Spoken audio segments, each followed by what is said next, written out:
Good morning my friends. आज है 18 जून 2020 और आप देख रहे हैं live turn on news with Mohit खरोटिया।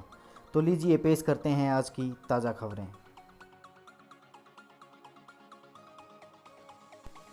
हमारे सैनिकों का बलिदान व्यर्थ नहीं होगा, पीएम। भारत और चीन की सेनाओं के बीच लद्दाख के गलवान रिवर फ्रंट पर सोमवार रात हुई मुठभेड़ पर प्रधानमंत्री नरेंद्र मोदी की पहली प्रतिक्रिया सामने आई है। पीएम ने कहा कि हम कभी किसी को उकसाते नहीं। पीएम मोदी बोले, हम अपने देश की संप्रभुता और अखंडता के साथ समझौता नहीं करते। जब भी समय आया है तब हमने अपनी क्षमताओं को साबित किया है। त्याग हमारे राष्ट्रीय चरित्र का हिस्सा है। मैं देश को भरोसा दिलाना चाहता हूं कि हमारे जवानों का बलिदान व्यर्थ नहीं जाएगा। हमारे लिए भारत की संप्रभुता और अखंडता सर्वोच्च है। इस बारे में किसी को भी जरा सा भी भ्रम या संदेह नहीं होना चाहिए। भारत शांति चाहता है, लेकिन उकसाने पर हर हाल में यथोचित जवाब देने में सक्षम है। और हमारे दिवंगत शहीद वीर जवानों के विषय में देश को इस बात का गर्व होगा कि वे मरते मारते मरे हैं। गौरतलब है कि जहां भारत की तरफ से 20 सैनिकों की शहादत की बात की पुष्टि की गई है, वहीं चीन के भी 43 जवान मारे जा चुके हैं। इस बीच गलवान घाटी में ही भारत और चीन के बीच मेजर जनरल स्तर की वार्ता शुरू हो गई है। न्यूज एजेंसी ANI के सूत्रों के मुताबिक सीमा पर उठे विवाद को लेकर दोनों देश मिलिट्री स्तर पर वार्ता जारी रख रहे हैं। प्रधानमंत्री मोदी ने चीन से तनाव पर चर्चा के लिए सर्वदलीय बैठक बुलाई है। बताया गया है कि सभी दलों के नेता 19 जून को शाम 5 बजे वीडियो कॉन्फ्रेंसिंग के जरिए पीएम से बात करेंगे। कुछ मीडिया रिपोर्ट्स में कहा गया कि पीएम 21 जून को राष्ट्र को संबोधित भी कर सकते हैं। दलाई लामा के शब्द, ऑनलाइन मैक्लोडगंज का कारोबार रोक, 4 महीनों से नहीं मिले धर्मगुरु। कोरोना काल के बीच दलाई लामा की टीचिंग का स्वरूप बदल गया है। अब अनुयायियों को ऑनलाइन ही अध्यात्म का ज्ञान दिया जा रहा है, जबकि कोरोना महामारी से पहले शिक्षा लेने और दलाई लामा के दर्शनों के लिए हजारों देशी व विदेशी अनुयायी मुख्य बिंदु बौद्ध मंदिर मैक्लोडगंज पहुंचते थे, जिससे यहाँ का पर्यटन व टैक्सी व्यवसाय सहित अन्य काम धंधों में लगे लोगों के कारोबार को पंख लगते थे। दलाई लामा के ऑनलाइन होने से मैक्लोडगंज का कारोबार ऑफलाइन हो गया है और यहाँ आने वाले दलाई लामा के अनुयायियों से होटल व टैक्सी ऑपरेटर्स का अच्छा खासा कारोबार चलता था। ज़्यादातर टीचिंग पर्यटन के ऑफ सीजन में होती थी, जिससे व्यवसायी लाभ कमाते थे। कोरोना काल के कारण इस साल सभी बौद्ध मठ और मंदिर बंद होने के कारण जहाँ देश विदेश से आने वाले अनुयायी नहीं पहुँचे, जिससे कारोबार ठप रहा है।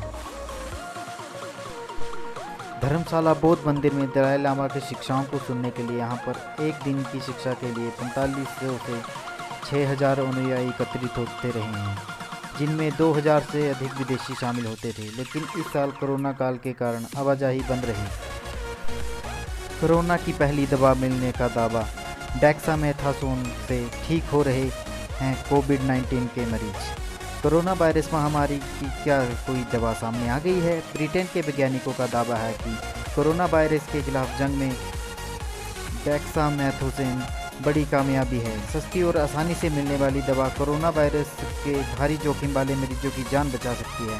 डेक्सामेथासोन दुनिया में जारी परीक्षण का सबसे बड़ा हिस्सा है। ऑक्सफोर्ड यूनिवर्सिटी के नतीजे में कहा गया है कि जो लोग वेंटिलेटर पर थे, दवा के इस्तेमाल से मौत का खतरा 1/3 कम हो गया।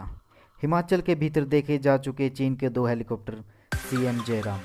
मुख्यमंत्री जयराम ठाकुर ने कहा कि हिमाचल सरकार ने केंद्र सरकार को इस बात से अवगत करवाया है कि पिछले कुछ अरसे में 2 बार चीन के हेलीकॉप्टर भारत की सीमा में देखा गया है। यह जानकारी केंद्रीय गृह मंत्रालय और रक्षा मंत्रालय को भी दी गई है।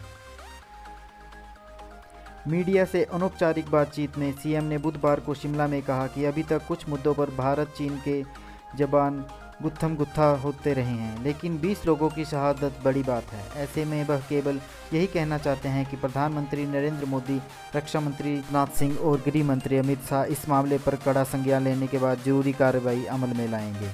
इस घटना के बाद चीन के मंसूबे भी जाहिर हो गए हैं। मुख्यमंत्री ने कहा कि राज्य सरकार ने लाहौल स्पीति और किन्नौर जिला प्रशासन को सभी एहतियाती उपाय करने की सजग रहने के लिए पहले ही चेतावनी जारी कर दी है। पुलिस को सेना के अधिकारियों से हर प्रकार की जानकारी साझा करने के निर्देश दिए हैं।